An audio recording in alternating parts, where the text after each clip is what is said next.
दिया, तुमने भारत को दंगा ही दंगा दिया। तुमने एक रंग के ख्वाब देखे मगर, तुमने एक रंग के ख्वाब देखे मगर, हमने हिंदुस्तान को तिरंगा। इस्तकबाल है नाज़रीन आप सभी का देहात की आवाज़ में, मैं आपका मेज़बान मोहम्मद इरशाद।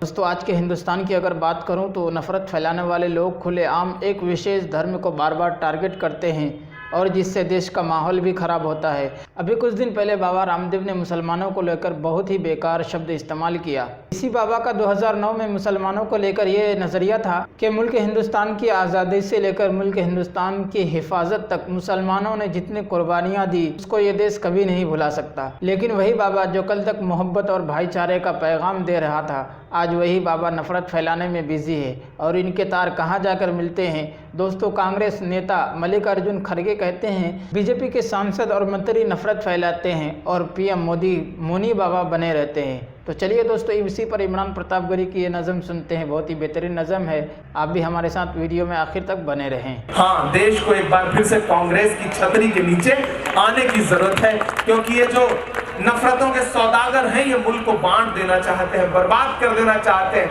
ये कितना खूबसूरत मुल्क है, ये कितना खूबसूरत मुल्क है। बंसल साहब सदारत कर रहे हो और आगे अहमद अली साहब बैठे हो, अनवारुल हक साहब बैठे हो, माइक पर इमरान हो, सुभाष चावला जी बैठे हो।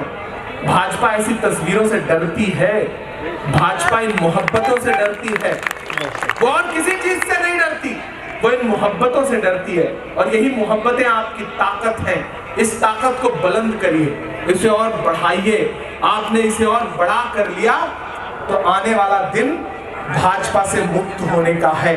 मैं आपको एक नज्म सुनाता हूँ। आप बहुत शानदार लोग हैं, बहुत अच्छे लोग हैं। मैं आपसे तो बस बहुत ज्यादा कुछ नहीं कहना चाहता, बस ये कह रहा हूँ कि डरिए मत। राहुल गांधी जी क्या कहते हैं कि डरो मत। जो डर रहा है वो कांग्रेस छोड़ के जा सकता है, और जो बाहर है और डर नहीं रहा है उसे कांग्रेस में उसका स्वागत है। तो मैं भी आपसे कह रहा हूँ कि डरिए मत। ये पुलिस की लाठियां, ये केंद्रीय एजेंसियां, ये गीदड़ भपकी, ये कार्यकर्ताओं पर लाठी चार्ज नहीं। यार 1947 से पहले जब हम फिरंगियों से लड़ रहे थे, जब हम अंग्रेजों से लड़ रहे थे, तब तो इससे ज्यादा मुश्किल हालात थे। जलियांवाला बाग गवाह है इस बात का कि किस तरह से घोड़े दौड़ा दिए जाते थे। आज हालत यह है कि हाँ, उनकी लाठियां हमारे सामने हैं, लेकिन हम भारत के लोग हैं, हम कांग्रेस के लोग हैं, हम डरते नहीं। हम तो अल्लाह ये कहते हैं कि वक्त के हाकिमों बादशाहों सुनो, जुल्म की फौज के सरबराहों सुनो, कातिलों के सभी खैर खाहों सुनो, ऐ सियासत के मगरूर शाहों सुनो।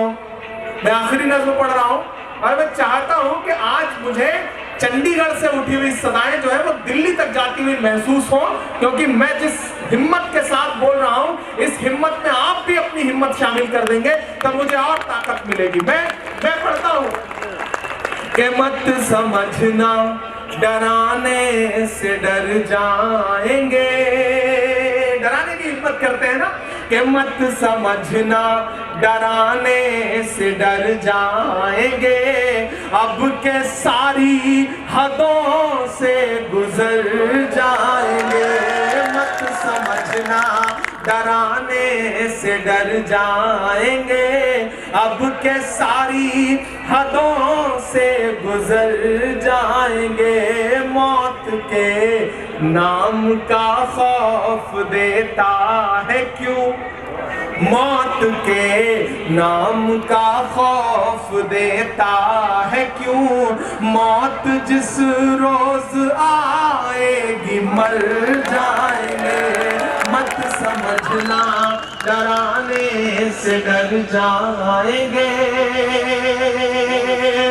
कि हिंद के नौजवानों के दुश्मन हो तुम, आरती और अजानों के दुश्मन हो तुम।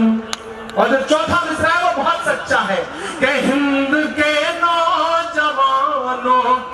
दुश्मन हो तुम, आरती और अजानों के दुश्मन हो तुम। पहले तो हिंदू मुस्लिम के दुश्मन थे, पर आजकल तो किसानों के दुश्मन हो तुम। नहीं, अब जो लाइन आने जा रही है उस पे मुझे देखना है चंडीगढ़ और पंजाब का जज्बा, हरियाणा का जज्बा क्या बोलता है। कि अन्नदाता से उलझे हैं इस बार ये, अन्नदाता से उलझे हैं इस बार ये, मोदिया शाह हो सब सुधर जाएंगे। मत समझना डराने से डर जाएंगे, अब के सारी हदों से गुजर जाएंगे। बंसल साहब, मैं एक चीज के लिए आपका बहुत शुक्रिया अदा करूंगा।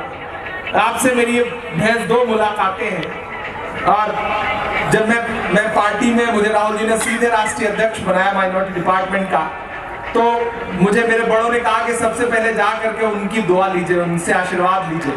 तो मैं बड़ा सोच के गया कि बड़े सियासी इंसान हैं, इनसे मिलूंगा तो पता नहीं कैसे एटीट्यूड के साथ बात करें। लेकिन यकीन करें, मैं चंडीगढ़ में खड़ा होकर ये बात कह रहा हूं कि पवन बंसल साहब की सादगी ने मुझे जितना मुतासिर किया, जितना प्रभावित किया, उतना किसी नेता की सादगी ने प्रभावित किया।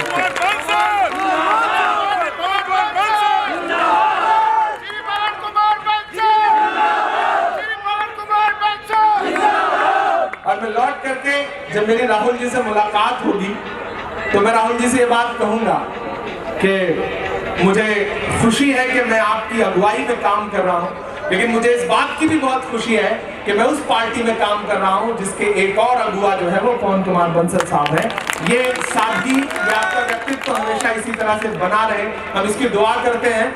और सिर्फ एक बार नहीं, आप हमारे बड़े हैं, आप मेरे लिए पिता तुल्य हैं। और जब मैं आपको देखता हूं, एक आध चुनाव इधर उधर हो जाने से, वो उदय प्रताप जी का एक शेर है कि पुरानी कश्ती को पार लेकर फकत हमारा हुनर गया है, पुरानी कश्ती को पार लेकर फकत हमारा हुनर गया है, नए खेवैये कहीं न समझे नदी का पानी उतर गया है। ये पुराने लोग हैं और इस मुल्क की सियासत में बहुत कुछ इधर उधर करने की क्षमता रखते हैं, और हमें उम्मीद है कि उनकी अगुवाई में, हमारे ऐसे बुजुर्गों की अगुवाई में, इन बुजुर्गों की दुआओं के भरोसे। और चंडीगढ़ वालों, आपको सलाम, हम कांग्रेस के लोग हैं, वरना हम तो वो मंजर भी देख रहे हैं कि हम अडवाणी जी को बोलते ही नहीं सुनते हैं, आवाज तक नहीं निकलती। लेकिन आप अपने बुजुर्गों का इतना एहतराम करते हैं कि जब पवन बंसल साहब आ रहे थे तो आप उनके लिए जो सम्मान की तालियां बजा रहे थे, वो बता रहे थे कि आप उनसे बड़ा प्रेम करते हैं। नए कमरों में अब चीजें पुरानी कौन रखता है, परिंदों के लिए शहरों में पानी कौन रखता है, और वो तो आप हैं जो बचाई है विरासत, वरना सलीके से बुजुर्गों की निशानी कौन रखता है। आपने बचाई, तो मैं आपको सलाम करता हूं। और एक बार नहीं, आने वाले चुनाव में चंडीगढ़ जब भी आवाज देगा, पवन बंसल साहब जब भी आवाज देंगे, भूपेंद्र जब भी आवाज देंगे, अनवरुल साहब जब भी आवाज देंगे, बार बार चंडीगढ़ आऊंगा। ये बहुत खूबसूरत शहर है, यहाँ के लोगों से मिलते ही मोहब्बत सी हो जाती है इस शहर से। और आखिर में बस इतना कह रहा हूँ कि मोदिया शाह हो सब सुधर जाएंगे। और जाते जाते घर लेके जाना इमरान के ये मिसरे, वो लोग जो कहते हैं कि क्या दिया कांग्रेस ने 70 साल में, कांग्रेस ने इस देश को क्या दिया है। एक दिन पार्लियामेंट में भी नरेंद्र मोदी जी बोलते बोलते बोल गए, बताइए क्या दिया है कांग्रेस ने। राहुल जी बगल में बैठे थे, उन्होंने पलट के पीछे बंसल साहब से कहा कि मत बताना, बता दोगे तो ये उसको भी बेच देंगे जो आप बता दोगे। ये बेचने वाले लोग हैं। हम बताते हैं कि हमने क्या दिया है। हमने ज़मज़म दिया, वे गंगा दिया, हमने ज़मज़म दिया, आबे गंगा दिया, तुमने भारत को दंगा ही दंगा दिया, तुमने भारत को दंगा ही दंगा दिया। और अगले जो 2 मिसरे हैं उस पर कोई भी हाथ खामोश नहीं रहना चाहिए। अगर आपके अंदर का देशभक्त इंसान जज्बे में आए तो मुझे बताना, उसे तालियों के शोर में बदल करके बताना कि हमने ज़मज़म दिया, आबे गंगा दिया, तुमने भारत को दंगा ही दंगा दिया, तुमने एक रंग के ख्वाब देखे मगर, तुमने एक रंग के ख्वाब देखे मगर, हमने हिंदुस्तान को तिरंगा दिया। ये तिरंगा, ये तिरंगा, ये तिरंगा बदन पर लपेटे हुए, ये तिरंगा बदन पर लपेटे हुए, एक दिन इस जमीन में उतर जाएंगे, मत समझना डराने से डर जाएंगे, अब के सारी हदों से गुजर जाएंगे, मौत के नाम का खौफ देता है क्यों, मौत जिस रोज आएगी मर जाएंगे। तो दोस्तों वीडियो के आखिर में बस इतना ही कहना चाहूँगा, कैसा लगा आपको इमरान प्रतापगढ़ी का ये नज़म कि मत समझना डराने से डर जाएंगे, अब के सारी हदों से गुजर जाएंगे। तो मिलते हैं किसी और वीडियो में, जब तक के लिए आप अपना ख्याल रखिए। अस्सलाम वालेकुम रहमतुल्लाह।